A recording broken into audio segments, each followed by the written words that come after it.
18 de la tarde en París, en donde hay medalla olímpica para Colombia. Estamos pendientes de lo que está ocurriendo con los mercados del mundo. Comenzó la alerta desde anoche hora de Colombia con la apertura de la Bolsa de Valores de Tokio, que sufrió la segunda caída más grande en su historia y se ha presentado un efecto contagio en todas las bolsas del mundo, incluyendo la colombiana, en medio de lo que significa la incertidumbre por una posible recesión de la economía de los Estados Unidos. David Cubides es director de investigaciones económicas del Grupo Alianza. Queremos entender esto, qué significa y cuáles pueden ser las implicaciones en caso de mantenerse. Hola David, buenos días. Hola Ricardo, muy buenos días para usted y para toda la audiencia. Esto en la práctica, ¿qué significa? El sacudón que hemos tenido en Colombia, incluso nos decía Víctor Gross hace un rato, el efecto contagio pues lleva a un incremento, un alza fuerte en el precio del dólar. Ya estamos por encima de los 4.200 pesos. Sí, Ricardo, aquí básicamente lo que estamos observando es que en las bolsas globales se está destruyendo dinero, se está perdiendo plata en general desde la semana anterior. Ustedes lo reportaban bastante bien. Ante el temor de una eventual recesión en la economía estadounidense, las bolsas, no solamente las americanas, sino las bolsas en Asia, las bolsas en América Latina, están registrando unas pérdidas muy significativas el día de hoy. Y también eso se está viendo reflejado en lo que sucede en las monedas. Aquí, Ricardo, importante mencionar que lo que estamos viendo es un episodio de aversión al riesgo. Usted lo que encuentra aquí es que la gente empieza, o el inversionista empieza a preocuparse, oiga, las cosas se pueden enfriar un poco más en la economía estadounidense, mejor yo prefiero liquidez, de repente liquido algunas inversiones, y ante eso, pues fíjese que una región como la de América Latina termina siendo castigada, y es allí donde nosotros vemos nuestro peso colombiano, como lo reportaba Víctor, acercándose a ese nivel de los 4.200. Menor apetito inversionista, mayor preocupación en los mercados, genera que pues no inviertan en países como nosotros en el cortísimo plazo. Una inquietud sobre eso, doctor Cubides. ¿Por qué, si el que está a punto de entrar en una recesión es Estados Unidos, o es lo que hoy están pensando los mercados y por eso están tan preocupados, por qué su moneda es la que se fortalece? ¿Por qué la gente se refugia en la moneda, compra moneda del país que le va a ir mal? Sí, Víctor, acuérdese que cuando los Estados Unidos estornuda, al mundo le da una gripa bien fuerte, ¿no? Entonces, si empezamos a ver aquí temores de una eventual recesión en la economía estadounidense, pues esto también se va a trasladar, Víctor, en un proceso de desaceleración en otras economías del mundo. Acuérdese que nosotros veníamos de un proceso en el cual el planeta viene desacelerándose, y mientras estábamos observando eso, Estados Unidos es la única economía que en los últimos 2 o 3 años ha mostrado algo más de crecimiento, y ahora Estados Unidos se va a terminar sumando a toda la demás lista de países que estamos mostrando cifras más acotadas. Piense usted que Colombia el año pasado registró tan solo un crecimiento del 0,6%, la cifra más baja desde el 99 si uno le quita la pandemia. Si Estados Unidos se suma a esa lista de países de desaceleración, pues vamos a estar abocados en un proceso de enfriamiento global. Y finalmente, o el punto aquí clave también, Víctor, es entender el tema del riesgo que yo les mencionaba antes. Si la economía estadounidense entra en un problema, si la economía estadounidense entra en recesión, pues en general el inversionista prefiere estar en monedas duras. Y a pesar de que sea Estados Unidos el originador del problema de la crisis, el inversionista prefiere estar invertido en moneda como esta, en el dólar americano, de repente en un euro, o de repente en coronas, en donde pues encuentran mucha mayor seguridad. Ya monedas un poco más emergentes, monedas que son consideradas un poco más riesgosas, pues allí encontramos algo de desvalorización, y allí entra por supuesto el peso colombiano, el peso mexicano, el real brasileño, y en general monedas de la región que el día de hoy están mostrando pues un proceso de desvalorización o de depreciación. Sí, y esto que está pasando en Estados Unidos, David, tiene que ver con una eventual, digamos, rompimiento de una burbuja inmobiliaria. Sí, Paola, aquí básicamente lo que está sucediendo es que acuérdense que nosotros, o en general el mundo viene hablando de, oiga, qué raro se ve Estados Unidos creciendo y creciendo, o mostrando unas cifras positivas, mientras que el mundo, como les contaba, mostraba unas cifras más negativas. Y lo que encontrábamos, Paola, es que la Reserva Federal, que ustedes lo han reportado repetidamente en este programa, ha mantenido unas tasas de interés en niveles elevados. Entonces aquí lo que estamos viendo es tal vez que se está empezando a quebrar ese jarrón de la economía americana por algún lado, y es tal vez estos indicadores de empleo que vimos la semana anterior, en donde ya vimos una tasa de desempleo sumándose o subiendo más bien al 4,3%, una generación de empleo que es la más baja por allá desde diciembre del 2020. Entonces uno dice, oiga, ¿será que a la Reserva Federal, es decir, a la versión gringa del Banco de la República, se le fue la mano con tasas de interés altas por tanto tiempo? Y ustedes saben que tasas de interés elevadas, y aquí pues lo hemos vivido, lo hemos comentado también en el caso colombiano, le terminan pasando factura al consumidor. Entonces ese consumidor americano promedio que se quiere ir a comprar unos tenis, pues de repente se encuentra que las tasas de interés en un nivel del 5-50% son altas, digamos, para el promedio histórico de la economía americana, pues prefieren no comprarse esos tenis. Y al final ese menor consumo termina redundando en que las personas de la tienda o el jefe de la tienda termina despidiendo personas o contratando menos, y esos son los indicadores que estamos viendo en la economía americana. Unos datos de mercado laboral un poco más flojos que al final redundan en preocupaciones sobre desaceleración o una recesión americana. Yo le quiero preguntar por el que quiere comprar los tenis, pero desde Colombia, ¿no? Porque pues para mucha gente es difícil de entender a veces que la Reserva Federal, que el desempleo en Estados Unidos, que la tasa de interés.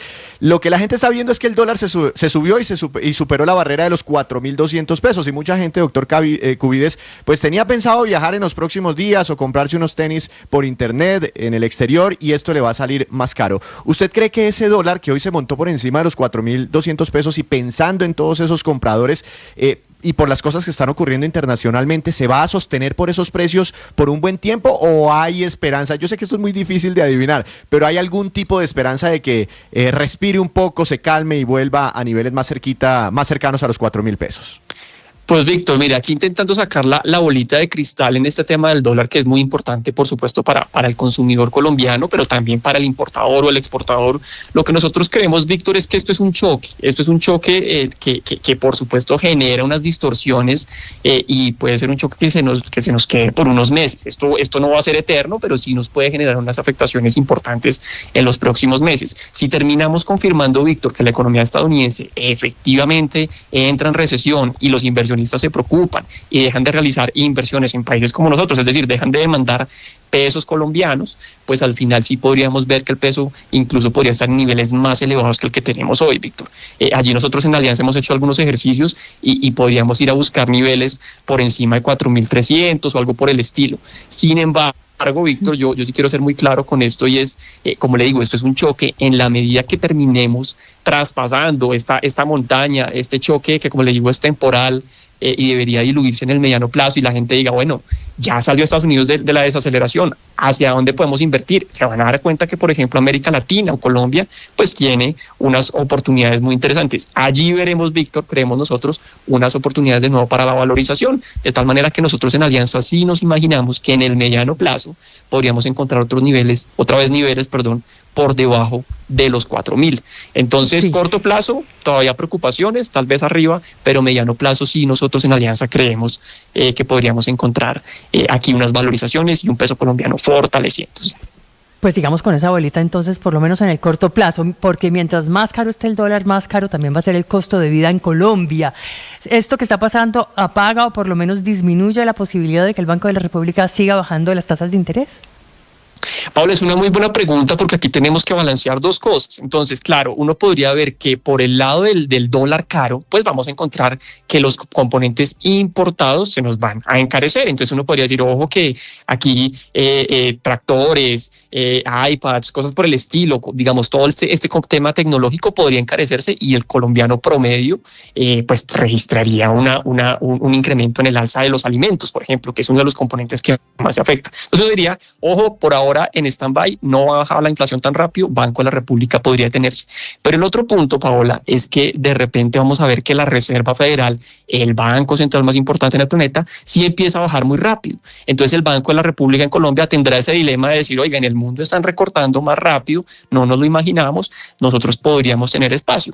Y por el otro, como lo acabo de mencionar, de pronto una inflación un poco más arriba. Nosotros, Paola, creemos que el Banco de la República sí seguirá recortando sus tasas de interés. La inflación ha caído, el costo de vida en Colombia ha caído lo suficiente para abrirle el espacio a la economía colombiana o al Banrep de seguir recortando sus tasas. Y eso no lo suma, pues por supuesto, el proceso de desaceleración de la economía colombiana, que necesita de repente de unas tasas de interés un poco más abajo para continuar pues avanzando en ese proceso de recuperación que esperamos nosotros en el 2025. Claro, de eso se trata. Una última pregunta, señor Cubides. Mirando la causa raíz, lo que hoy está ocurriendo puede tener que ver también con la desaceleración que ha tenido la economía china? No solo el fantasma de recesión de Estados Unidos, sino también lo que está pasando en China. Pues Ricardo, yo diría que esto, en este mundo tan interconectado, al final uno encuentra una multiplicidad de factores. Entonces uno podría decir, tal vez la más relevante es este golpe que estamos viendo la semana anterior en datos ya flojos de la economía americana y estos temores de desaceleración o recesión. Pero claro, Ricardo, usted va y se da cuenta que América Latina está creciendo a la mitad de lo que crecía hace 2 años, que China está creciendo por los lados del 4 o 5%, cuando ustedes recordarán, Ricardo, que China creció al 12, 14 hace algunos años 15, y era el motor del mundo en materia de crecimiento. Creaban una economía gigantesca a punta de exportaciones y a punta de consumo doméstico, que eran el motor, como le digo, del crecimiento global. Entonces se han venido apagando esos motores y pues eso al final termina redundando en un planeta que está creciendo menos, que está encontrando otros jugadores, de repente India, pero que en este caso pues estamos viendo un China creciendo menos, un Estados Unidos creciendo menos y una región de América Latina también creciendo menos. Doctor Cubides, no lo quiero dejar ir sin esta pregunta. Más allá del impacto sobre el dólar de una eventual recesión económica en Estados Unidos, si eso se llega a materializar, hoy de momento hay un susto, ¿no? Estados Unidos todavía no ha entrado en recesión, hay unos analistas diciendo y unos indicadores diciendo, ojo que van a entrar en recesión. Si eso se materializa, ¿cómo más nos puede pegar a nosotros los colombianos, no solo por el efecto cambiario, teniendo en cuenta que es nuestro principal socio comercial? Yo, Víctor, le diría 2 o 3 puntos aquí importantes, y yo creo que ya los hemos mencionado algunos de estos en nuestra conversación. Número 1, en materia de crecimiento económico. Si Estados Unidos, nuestro principal socio comercial, uno de los países que claramente jalona el crecimiento global, termina viéndose afectado por una desaceleración o recesión, el mundo en general va a crecer menos y Colombia en general debería crecer menos. Entonces, primer punto, una menor tasa de crecimiento económico. Segundo punto, lo que conversábamos con Paola, si usted tiene un dólar más arriba, pues de repente va a tener ese componente importado dentro de los precios, tecnología, carros, etcétera, mucho más arriba, y eso nos puede generar una presión inflacionaria. Y el tercer punto, pues viene siendo este tema cambiario que ya pues lo conversamos, y es el tema que la gente ve en el día a día, esas personas que se van a ir de viaje, etcétera, pues sí ya ven que el colombiano la semana pasada, hasta hace algunos días, estaba por los lados de 4.000 o incluso por debajo, y hoy pues ya lo están viendo por los lados de 4.200, incluso puede estar un poco más arriba. Entonces yo creo que aquí jugamos en varias bandas, de nuevo aquí la multiplicidad de factores uno encuentra que terminan afectando la economía colombiana, crecimiento, inflación y la misma tasa de cambio podrían estar allí de presente moviéndose ante este escenario en los Estados Unidos. Es David Cubides, director de investigaciones económicas del Grupo Alianza, explicándonos las implicaciones que puede tener incluso para Colombia este efecto cascada de caída en todas las bolsas de valores del mundo. David, muchas gracias, un feliz día. Muchas gracias, Ricardo, feliz día para ustedes. Pues ahí están, Víctor, Aurelio, los efectos que puede tener esta situación.